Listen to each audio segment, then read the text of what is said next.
The quality of life improvements that we're getting from Microsoft with the Xbox Series X are pretty damn impressive. If you think about it, we always get really great improvements with our consoles from Microsoft for a long time now, and this is something that I feel like they absolutely 100% do better than Sony. Let's just be real. Microsoft, they're known for this kind of stuff. Sony, they'll likely keep that same UI and everything the entire PlayStation 5 life cycle.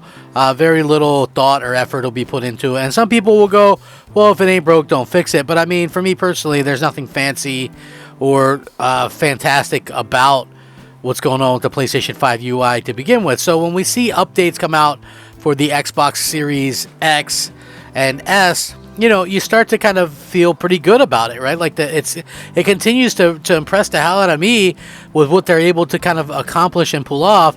And, you know, again, I think a lot of people are starting to kind of get into that same sort of mannerism where, you know, we see that the console continues to get better, it continues to expand, it continues to really kind of showcase that, you know, Microsoft knows what they're doing and they know what the fans want. I want to get into the features because these are some stuff that, you know, a lot of us sort of asked for at various times, and it really kind of comes down to it. I think this is pretty damn cool. Now it's available for the May 2023 update with new features. The quality of life updates have become a standard practice, and the Xbox Series X's latest is no different at all. Nice to see that happening. The May 2023 update for the Xbox Series X and S have just gone live, and it appears to be making some hell of good quality of life changes to the experience of what we're getting, combined with a top Game Pass game receiving a stabilizing patch. May looks like a good month to be an Xbox player. First dropping in late 2020, the Xbox Series X makes up the fourth generation of Xbox consoles, alongside its Xbox Series S counterpart, the latter differentiated by its lessened graphical capabilities and digital-only model. The Xbox Series X and S became the fastest-selling Xbox consoles to date. And you know what? Guess what? No other console was perfect upon release, but thanks to modern technology, developers have been able to work and tweak to improve the experience without having to release entirely new models all the time. As first revealed on the official Xbox news site, the latest firmware update is now available and contains 4 notable changes. The first of which allows players to view the Xbox gamer tags of their Discord friends, which should make the process of adding friends far more streamlined. Next up is the change to the Microsoft Store, with the additional of sorting and filtering options to make finding whatever game one seeks all the easier. Players would be able to sort software by its price, supported languages, and more. With even more Xbox games on the horizon, such an improvement is much appreciated. The third change is a firmware update to the controller, fixing a bug that causes rechargeable batteries to drain unusually quick. A second bug that causes controllers from disconnecting from games while using headphones will also be patched. Finally, the Quest section on a player's Game Pass account is now being relocated to the Rewards tab, which should make tracking one's Quest much easier. With the Game Pass library set to expand later this month, such a change feels appropriate. And though it's only initially available in a select group of owners, players who download the update should be able to find more enjoyment on their Xbox Series X experience, despite ongoing chip shortages, a lack of concrete sales data, and a recent admittance that Phil Spencer that Xbox, isn't going to beat PlayStation. It seems Xbox isn't giving up on the current consoles, with even a brand new controller recently entering the market.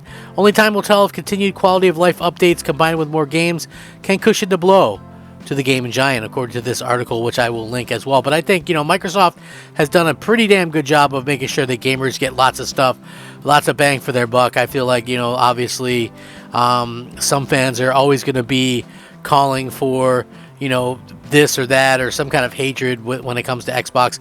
I think, Microsoft has done quite a lot for the industry, and, we continue to see them thrive, and we continue to see them fight, and I think that that's exactly what they need to do. Microsoft, they didn't give up despite what a lot of people ran with. That's such a bogus statement that Microsoft is giving up, or they've given up to listen, nothing that they said, nothing that Phil Spencer said is